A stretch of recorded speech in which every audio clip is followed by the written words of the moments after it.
Goeiedag almal en dankie dat jy luister na hierdie oordeenking.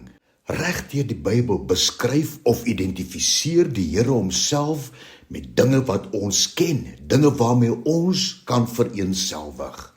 Johannes 4 vers 14, lewende water. Johannes 6 vers 48, die brood van die lewe. Johannes 10 vers 10, die goeie herder. Johannes 15 vers 1, die ware wynstok, en Johannes 1 vers 9, 'n helder lig. Kan jy sien? Alles dinge waarmee ons kan identifiseer. En nou, Eksodus 34 vers 5 en 6, luister net hierna. En die Here het neergedaal in die wolk en daar by Moses gaan staan.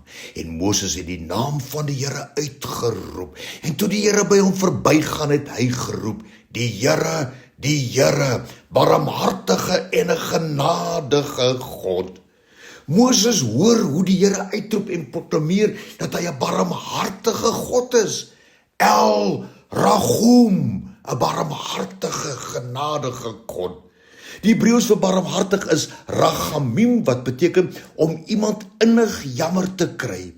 En deur hierdie uitdrukking rachamim te gebruik, verklaar die Here dat hy uiters emosioneel en liefdevol is teenoor ons. Die woord dui op deernis en barmhartigheid, daardie absolute feitelik onbeskryflike liefde. Die wortelvorm van rachamim is die woord regem, wat dui op die moederskoot of die baarmoeder van 'n vrou wat swanger is. Regem, die baarmoeder, dis die plek waar die ongebore baba gevoed, beskerm, beskut en liefdevol bewaar word. En dis wat die Here homself aan ons openbaar. Ons is vir hom regem, soos die baarmoeder van 'n ma, wat die ongebore baba voed, beskerm, beskut en liefdevol bewaar. Ja, dis daar in die moederskoot waar die wonderwerk van bevrugting en beskerming van die kind gedefinieer word in terme van God se deernis en liefde vir ons. Die Here gebruik hierdie metafoor van 'n swanger vrou, regem, om sy onuitspreeklike liefde aan ons te openbaar deur homself te verklaar as El Rahum.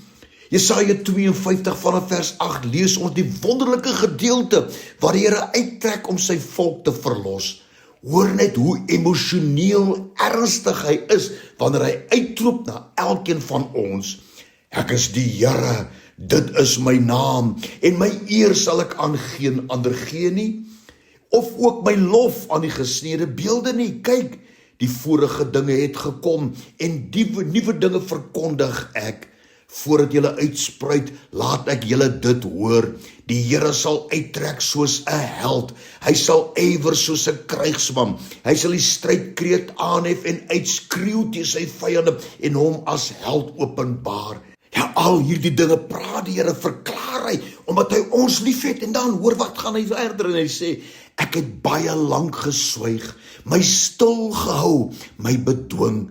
Maar nou, ek sal uitskreeu soos een wat baar, ek sal hard asemhaal en hyg te gelykertyd, ek sal berge en heuwels woes maak en hulle plante laat verdroog, ek sal riviere tot eilande maak en waterplasse laat opdroog, ek sal blindes lei op 'n weg wat hulle nie ken nie, hulle laat loop op paaie wat vir hulle onbekend is, ek sal die duisternis lig maak, voor hulle uit lig maak en die hobbelrige plekke gelyk is.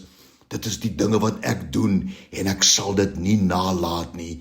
En hoor dit wat sê die Here vir ons in Johannes 3 vers 3 tot 5. Jesus antwoord en sê vir hom, voorwaar, ek sê vir jou, as iemand nie weergebore word nie, kan hy die koninkryk van God nie sien nie. Nikodemus sê vir hom, hoe kan 'n mens as hy oud is gebore word? Hy kan tog nie 'n tweede keer in die skoot van sy moeder ingaan en gebore word nie.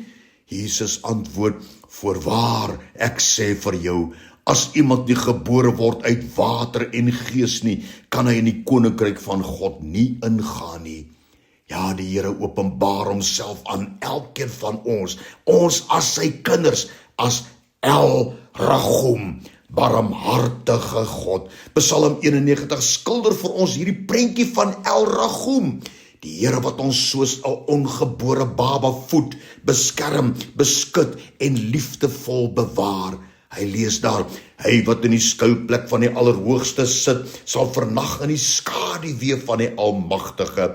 Ek sal tot die Here sê, my toevlug en my bergvesting, my God op wie ek vertrou. Vers 14, omdat jy my lief het, sê die Here, daarom sal ek jou red. Ek sal jou beskerm, omdat jy my naam ken. Vers 15, jy sal my aanroep en ek sal jou verhoor. In die nood sal ek by jou wees en ek sal jou uitred. Hoekom? Want die Here sê vandag vir elkeen van ons, my kind, ek het 'n nuwe begin vir jou en ek is vir jou El Rachum. Dankie daarvoor, Here, in die kosbare naam van Jesus, Jahweh El Rachum. Amen.